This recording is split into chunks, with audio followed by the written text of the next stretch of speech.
Pertama, keberagaman budaya. Wisatawan datang dengan latar belakang budaya yang berbeda-beda. Interaksi dengan mereka memberikan kesempatan bagi warga desa Penglipuran untuk berbagi budaya lokal seperti tata cara adat, upacara tradisional, serta filosofi hidup masyarakat setempat. Kedua, keberagaman bahasa. Pengunjung dari berbagai daerah dan negara berbicara dalam bahasa yang berbeda.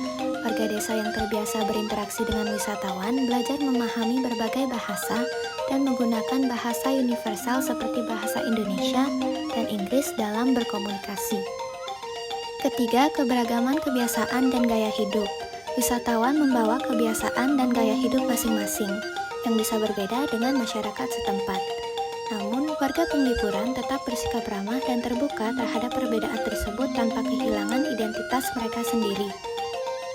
Keempat, keberagaman agama dan kepercayaan. Meskipun masyarakat desa Penglipuran mayoritas beragama Hindu, mereka tetap menghormati wisatawan yang memiliki kepercayaan lain dan tidak membatasi interaksi berdasarkan perbedaan keyakinan. Dalam kesehariannya, warga desa menunjukkan sikap ramah melalui senyum dan sapaan hangat kepada wisatawan yang datang, kesediaan menjelaskan budaya desa kepada wisatawan yang bertanya, menawarkan produk khas desa tanpa paksaan, dan mempertahankan kebersihan dan ketertiban agar wisatawan merasa nyaman. Nriki, Bapak asli desa Penglipuran. Nriki menduga Banjar Napi Wastani. Banjar Penglipuran. Akeh warga. Oke. Sekitaran berapa Pak? Sekitar 1080, 1100 kan? 1100. Gimana caranya rukun habis itu bisa menyambut banyak tamu nih Pak? Bisa rukun kan? Ini kan rumah Bapak gitu. Gimana rasanya supaya welcome ke tamu gitu? Ya itu kan perlu proses. Jadi kalau misalkan kayak adek gitu kan, kalau misalkan kayak rumahnya dibuat wisata kan awalnya memang seperti apa namanya, masih kikuk lah. Setelah ini kan kita ada namanya keputusan atau rembukan atau sangkapan yang kalau sudah ini berarti kan konsekuensinya harus diterima, tamu banyak, tamu datang seperti itu. Memiliki kesepakatan. Ya, apapun itu di desa adat seluruh Bali yang kita lakukan itu kan berdasarkan kesepakatan. Kalau kita poinnya desa adat ya. Kalau ada misalkan desa adat, yang namanya desa adat itu ada keputusan Kramo. Jadi di desa Penglipuran ini, bagaimana cara mereka menjaga harmoni dalam kerukunan berkeluarga dan bermasyarakat? Mereka tuh sudah menyepakati secara bersama untuk rumah mereka itu dijadikan sebagai objek wisata. Tentunya pada tahap-tahap awal adaptasi mereka sempat risih, namun kelama-kelamaan mereka sudah mulai beradaptasi dan bisa mengembangkan usaha di rumahnya mereka.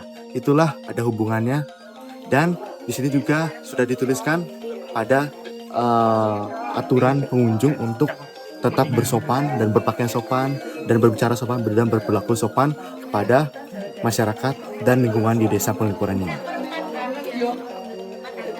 Minum.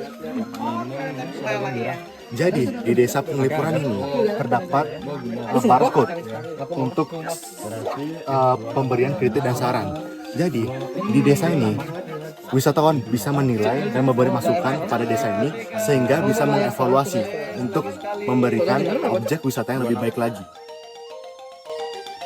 Sebagai desa wisata, masyarakat Penglipuran memiliki sikap terbuka terhadap keberagaman yang dibawa oleh wisatawan yang datang dari berbagai daerah dan negara. Sikap seperti ini merupakan salah satu contoh sikap bermasyarakat dari 7 kebiasaan anak Indonesia hebat. Indikator bermasyarakatnya yaitu menghormati perbedaan sehingga tercipta lingkungan yang harmonis.